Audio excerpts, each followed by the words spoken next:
Ahmedabad international flower festival 2026 દિવસના જુદું દેખાય છે ને રાતે જુદું દેખાય છે. ચાલો આજે રાતનો નજારો બતાડું તમને. Check this out. 30 લાખથી વધારે ફૂલો અને 450 લોકોની મહેનત, 6 અલગ અલગ ઝોન. આપણે જોવાના છીએ આજે ભારત એક ગાથા. આખા અમદાવાદ નહીં, આખા ગુજરાત નહીં, આખા ભારત સાથે મળીને, કારણ કે બધેથી લોકો જોવા આવે છે દર વર્ષે અને વધુમાં વધુ સારો ફેસ્ટિવલ ઉત્તરોત્તર દર વર્ષે આપણને જોવા મળી રહ્યો છે. ફ્લાવર શોની શરૂઆતમાં જ સૌથી પહેલું સેલ્ફી સ્પોટ તમને અહીંયા મળશે અને આના પછી તમે જેટલા પણ સ્ટ્રક્ચર્સ જોશો એ બધાની સામે ઊભા રહીને ફોટા પડાવવાની ઈચ્છા થશે, દિવસે પણ અને રાતે પણ. સૌથી પહેલા ઝોનમાં આવવાના છે ભારતના ઉત્સવો. એની અંદર તમે દિવાળી, ધૂળેટી, બિહુ, ઓણમ અને ઉત્તરાયણ આ બધા જ ફેસ્ટિવલ્સ જોઈ શકશો. ચાલો બતાડું. સૌથી પહેલા તમે જોયા ભારતના ઉત્સવો અને હવે તમે જોવાના છો ભારતના નૃત્યો. આપણી પાસે જે અદ્ભુત ડાયવર્સિટી છે આ કન્ટ્રીની અંદર, એમાં કેટલી પ્રકારનું સંગીત, કેટલી પ્રકારના નૃત્યો, કેટલી પ્રકારના તહેવારો છે. ભારતની આ ડાયવર્સિટીનું સેલિબ્રેશન આપણે કરી રહ્યા છીએ આ વર્ષના 2026ના ઇન્ટરનેશનલ ફ્લાવર શોમાં. ભાંગડા, કથકલી, ભારતના દરેક વાજિંત્રોની અંદર અહીંયા એમનો પોતાનો સ્પીકર, એમનો પોતાનો અવાજ મૂકવામાં આવ્યો છે, પણ એને શણગારવામાં આવ્યા છે ફૂલોથી. જુઓ, તબલા, સિતાર, શરણાઈ. યુનેસ્કોની અમૃત સાંસ્કૃતિક ધરોહરમાં ગરબાનો જે સમાવેશ થયો છે એ જુઓ. નવરાત્રીની લાઇટ્સમાં કેવું દેખાશે. મારી સાડી બિલકુલ મેચિંગ છે ને અત્યારે ઉપર ચડી જાવ તો.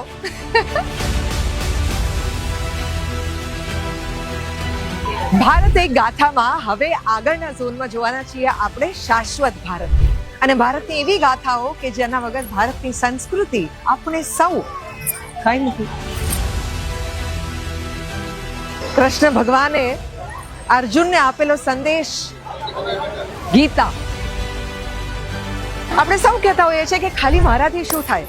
આ ખિસકોલીને પૂછો જેણે રામ ભગવાનને રામ સેતુ બનાવતી વખતે શું હું પણ કોન્ટ્રીબ્યુટ કરી શકું એવો સવાલ પૂછેલો.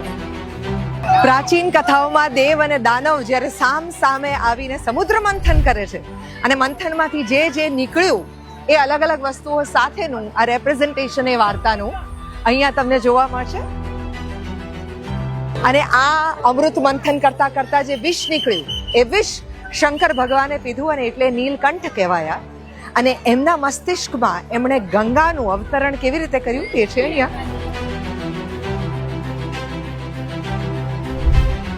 ટચલી આંગળી પર ગિરિધારીએ ગિરિધર ધારણ કર્યો છે. જુઓ, અત્યારે એવા કેટલા બધા લોકો છે કે જેમને પોલ્યુશનની ચિંતા છે.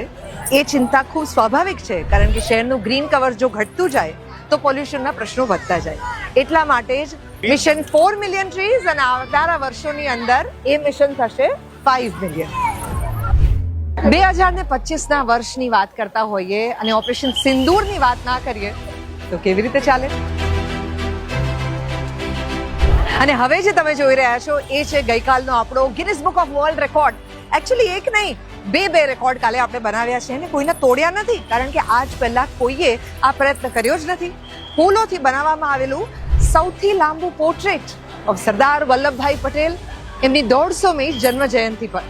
અને નીચે જે અટેમ્પ્ટ કરવામાં આવ્યું છે એ આજ સુધી કોઈ પણ ફ્લાવર શોમાં અટેમ્પ્ટ ન કરવામાં આવ્યું હોય એ mandala art with live flowers. Cut flowers નહીં, લાઈવ ફ્લાવર્સ.